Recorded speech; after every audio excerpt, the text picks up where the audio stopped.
Before smartphones, before television, there was a voice that connected India from mountains to coasts. That voice was Akashvani. On 23rd July 1927, India made her first radio broadcast, a moment that changed how the nation listened, learned, and felt. From the first Independence Day address to cricket commentaries that united millions, from folk songs in faraway villages to Man Ki Baat in every home today, Akashvani has been there, quietly, faithfully, for farmers, soldiers, students, and dreamers.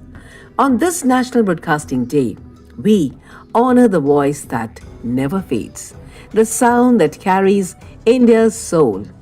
ये आकाशवाणी है. Happy National Broadcasting Day to all our listeners.